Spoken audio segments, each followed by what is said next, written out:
குருடி சரணம். யூடியூப் நண்பர்கள் அனைவருக்கும் அடியேனின் அன்பான வணக்கங்கள். நான் உங்கள் குருமணிகண்டன் பேசுகிறேன், பொள்ளாச்சியிலிருந்து.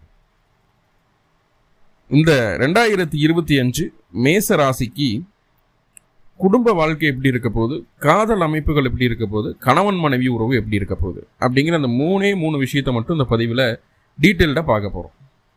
இது எப்படி நம்ம சொல்கிறோம் அப்படின்னா, இந்த 2025 முக்கியமாக வருட கிரகங்களுடைய பெயர்ச்சிகள் எல்லாம் இருக்குது, எல்லாத்துக்கும் தெரியும். சனி கும்பராசிலேருந்து மீன ராசிக்கு பயிற்சி ஆகிறாரு.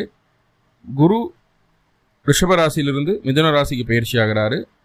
ராகு மீனத்திலிருந்து கும்பத்துக்கு பயிற்சி ஆகுது. கேது கன்னிலிருந்து சிம்மத்துக்கு பயிற்சி ஆகிறார். இது எல்லாத்துக்கும் தெரியும். இந்த ராகு கேது பயிற்சியும் குரு பயிற்சியும் மே மாதம் நடக்குது. சனி பயிற்சி மார்ச் மாதம் நடக்குது. ஸோ இந்த கிரகங்களினுடைய நகர்வுகளால் ஏற்படக்கூடிய மாற்றங்களில் இந்த குடும்பம் எப்படி இருக்க போகுது, காதல் அமைப்புகள் எப்படி இருக்க போகுது, கணவன் மனைவி எப்படி இருக்க போகிறாங்க அப்படிங்கிற விஷயத்தை நம்ம பார்க்க போகிறோம். முதல்ல மேச ராசிக்கு அந்த கிரகங்கள் எங்கெங்கே இருக்குது அப்படிங்கிறத சொல்லிடுறேன். ராசிக்கு 12ஆம் இடமான அயன சைன போகஸ்தானத்தில் சனி பகவான், அதாவது 7 சனி துவக்கம் மேசராசிக்கு. 7 சனி மேசராசிக்கு ஸ்டார்ட் ஆயாச்சு. அடுத்ததாக பார்த்துட்டிங்கன்னா ராசிக்கு 3ஆம் இடத்துல, இதை மே மாதத்துக்கு மேலே குரு பயிற்சி ஆயிடுவார் இல்லையா, அப்போ ராசிக்கு 3ஆம் இடத்துல குரு பகவான் இருக்கார். ராசிக்கு 5ஆம் இடத்துல கேது, ராசிக்கு 11ஆம் இடமான லாபஸ்தானத்தில் ராகு இருக்கு.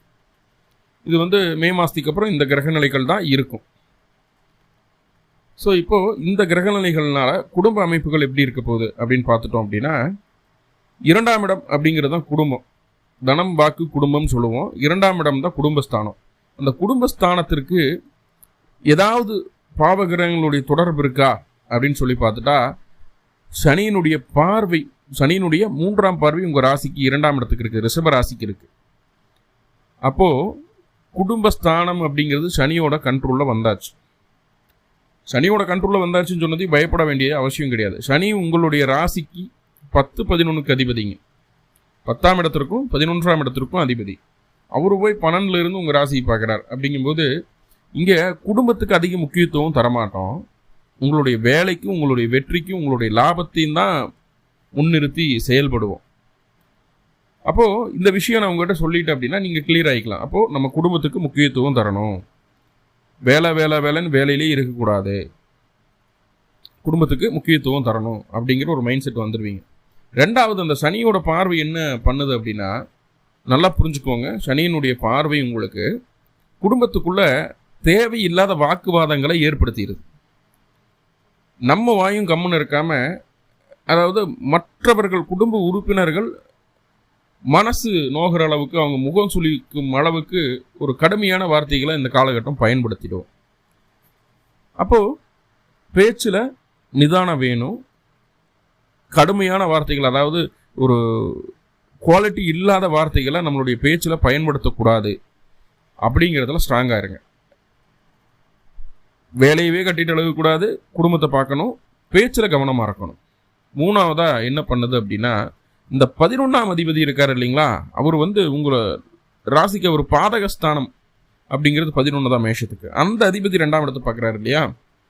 அப்படிங்கும்போது என்ன பண்ணுறோம் அப்படின்னா, நம்மளுக்கு தேவையில்லாத விஷயங்களை மூக்க நுழைச்சிருவோம். அதனால ஃபேமிலி அஃபெக்ட் ஆகுது.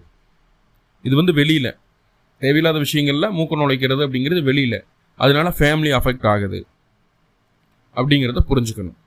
அப்போது நம்ம உண்டு, நம்ம வேலை உண்டுன்னு இருக்கணும் அப்படிங்கிறத மைண்டில் வச்சுக்குவாங்க. இப்போ குடும்பஸ்தானத்துக்கு சனியோட பார்வை இருக்கிறதுனால இத்தனை விஷயங்கள் உண்டு. அதே நேரத்தில் அந்த சனி 11ஆம் அதிபதியாகி 12ல் நின்று 2ஆம் இடத்தை பார்க்கறதுனால செலவுகளோடு சேர்ந்த வருமானமும் உண்டு.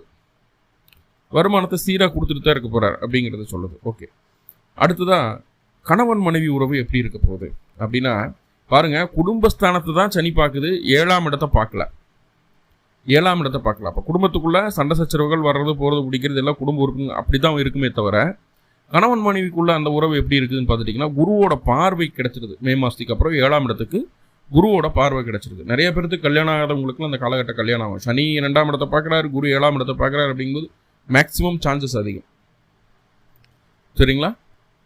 அதே போல் அந்த 7ஆம் இடத்தை குரு மட்டும் பார்க்கல, கேதுவனுடைய கண்ட்ரோலும் அந்த 7ஆம் இடத்துக்கு இருக்குது.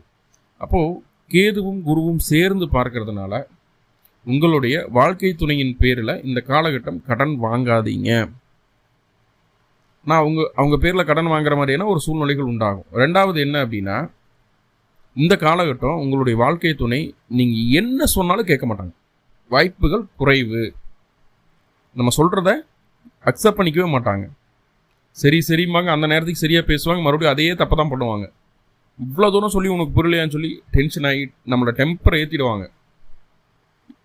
எல்லாம் சரின்னு நம்ம அட்ஜஸ்ட் பண்ணி மறுபடியும் சொல்லி மறுபடியும் அவங்களுக்கு புரிய வச்சு ஓகே இனிமேல் கரெக்டாக இருப்பாங்கன்னா மறுபடியும் அதே தப்பு தான் பண்ணுவாங்க. சரிங்களா? அவங்களுக்காக தோணி அந்த விஷயம் அவங்களா பண்ணணும். நீங்கள் எந்த ஒரு விஷயத்தை சொல்கிறதுனாலையும் அதை அவங்க கேட்டுட்டு பண்ணுறதுக்கு வாய்ப்புகளே இல்லை, ஆணாக இருந்தாலும் பெண்ணாக இருந்தாலும். சரிங்களா? ஸோ அதை புரிஞ்சுக்கோங்க. சுய அறிவும் இந்த காலகட்டம் இருக்காது, சொல் புத்தியும் இருக்காது. ஸோ கொஞ்சம் ஒரு அப்நார்மலான ஸ்டேஜில் தான் இருக்குது. அப்படிங்கும்போது இந்த கணவன் மனைவி உறவில் கொஞ்சம் விட்டு கொடுத்து போகிறது அப்படிங்கிறது நல்லதாக இருக்கும். ஆனால் பயப்பட வேணாம், குருவோட பார்வை இருக்குது இல்லைங்களா, என்ன தான் தொந்தரவுகள் இருந்தாலும் அது ஃபைனலாக அட்ஜஸ்ட் ஆகிடும். எப்படி வீட்டில் இருக்கக்கூடிய வயது மூத்த நபர்களினுடைய கண் பார்வையிலேயே இது நடக்கிறதுனால ஃபைனலாக அட்ஜஸ்ட் ஆகிடும். சரிங்களா? நம்மளுக்கு கேட்காமலே அட்வைஸ் கிடச்சிடும் இந்த கணவன் மனைவி உறவை மேம்படுத்துவதற்கு, சரியான சீராக கொண்டு போகிறதுக்கு. ஸோ அதில் தொந்தரவு இல்லை. அப்போ கணவன் மனைவி பிரச்சனைகள் ஏதாவது இருந்தாலும் சரியாயிடும். பெரியவங்களை வச்சு பேசும்போது அது சரியாயிடுது. ரைட்டா? ஓகே. அடுத்ததாக காதல் அமைப்பு எப்படி இருக்க போகுது அப்படின்னு சொல்லி பார்த்துட்டோம்னா, பாருங்கள், மே மாதத்துக்கு அப்புறம் 5ஆம் இடத்துல வந்து கேது உட்கார்றாரு. இந்த காதல் விஷயங்களில் ராகு கேது பயிற்சிக்கு முன்னாடி உங்களால் என்ன ட்ரை பண்ண முடியுமோ பண்ணிடுங்க. காதலை கல்யாணத்து வரைக்கும் கொண்டு போகிறதுக்குண்டான வாய்ப்பு இருக்குதுன்னு அதைவே செஞ்சுடுங்க. நிறையா லவ் ஃபெயிலியர்ஸ் மேச ராசிக்கு இந்த காலகட்டம் வருவதற்கு வாய்ப்புகள் அதிகம் உண்டு. உங்களுக்கு அந்த காதல் மேலே ஆசை இல்லாமல் போயிடும், பற்று இல்லாமல் போயிடும். ஏன்னா நம்ம தான் வேலை தொழில் அப்படின்றதே இருக்கிறோமே, எங்கே போய் குடும்பத்துக்கு முக்கியத்துவம் கொடுக்கணும் அப்படிங்கிறதே இல்லாமல் இருக்கும். அப்புறம் எப்படி காதலை பார்க்குறது நம்ம இல்லையா? அப்போ அதன் மேலே கொஞ்சம் பற்று கம்மியாகிடும். என்னத்தை போய் அப்படின்னு சீன் சளிச்சு போன மாதிரி ஆகிடும். நம்மளுக்கு ஒரு இன்ட்ரெஸ்ட் இல்லாமல் ஆகிடும். அந்த 5ஆம் இடத்துல இருக்கக்கூடிய கேது அது பண்ணுது. அப்போது காதலன்கிட்டையோ காதலிக்கிட்டேயோ இன்ட்ரெஸ்ட் இல்லாமல் இருக்கிற மாதிரி காட்டிக்காதீங்க. மனசுக்குள்ளே தோணுனாலும் பரவாயில்ல, காதலிச்சாச்சு, நீ அவங்க தான் நம்மளுடைய வாழ்க்கை துணை அப்படின்னு நினச்சிட்டிங்கன்னா அதை அப்படியே மெயின்டைன் பண்ணுறதுக்கு பாருங்கள். இன்ட்ரெஸ்ட் இல்லாமல் போகிறதுக்கு சான்சஸ் அதிகம். நல்ல லவ் போயிட்டுருக்கு அப்படின்னா பிரிவினை வர்றதுக்கு வாய்ப்புகள் உண்டு. நிறைய ஃபெயிலியர்ஸ் நடக்கும்.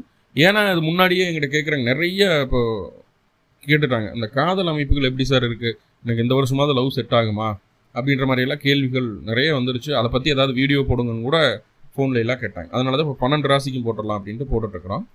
ஸோ அப்போ அந்த காதல் அமைப்புகள் அப்படிங்கிறது வந்து பிரேக்கப் ஆகிறதுக்கு சான்சஸ் அதிகம் மே மாதத்துக்கு அப்புறம். அதற்கு முன்னாடியே பிரேக்கப் ஆகாமல் இருக்கிறதுக்கு என்னென்ன வழிகள் இருக்கோ அதையெல்லாம் செய்யுங்க. அதையெல்லாம் ஸ்ட்ராங் பண்ணிக்கோங்க.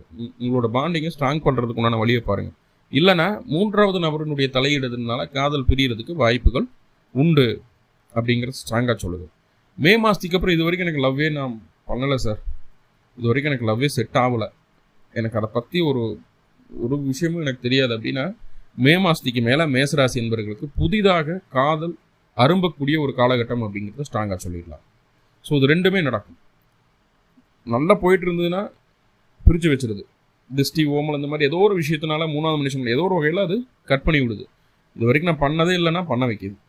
அதில் அந்த நல்லா போயிட்டு இருக்கும்போது பிரிவினை அப்படிங்கிற ஒரு அனுபவத்தை கொடுக்குது. இல்லை நான் பண்ணுறதே இல்லை அப்படின்னா பண்ண வச்சு காதல்லாம் என்ன அப்படிங்கிறத காட்டி கொடுக்குது.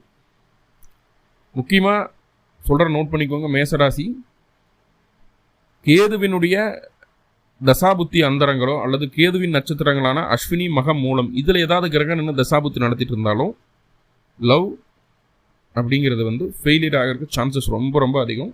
சுயஜாதகத்தையும் அதை மெர்ச் பண்ணி பார்த்துக்குங்க. நான் சொல்கிற மாதிரி இருந்துன்னா ரொம்ப கவனமாக இருங்க. ரைட்டா? ஓகே. ஸோ இதுதான். ஸோ இதெல்லாம் இருக்கே சார், இதுக்கு என்ன சார் ப்ரேயர், இந்த வருஷம் நம்ம என்ன பண்ணலாம், இதெல்லாம் நம்மளுக்கு சமாளிக்கிறதுக்கு என்ன வழி அப்படின்னு கேட்டுட்டா சிம்பிளான ஒரே விஷயம், பக்கத்தில் இருக்கிற முருகன் கோயில் போங்க, பிறந்த நட்சத்திரத்தன்னைக்கு போங்க, முருகனை ஆத்மாத்மா வழிபாடு பண்ணுங்க, நல்லெண்ணெய் தீபம் போட்டு வழிபாடு பண்ணிட்டு வாங்க, போதுமானது. நன்றி நண்பர்களே, நன்றி. வாழ்வளமுடன். திருச்சிற்றம்பலம்.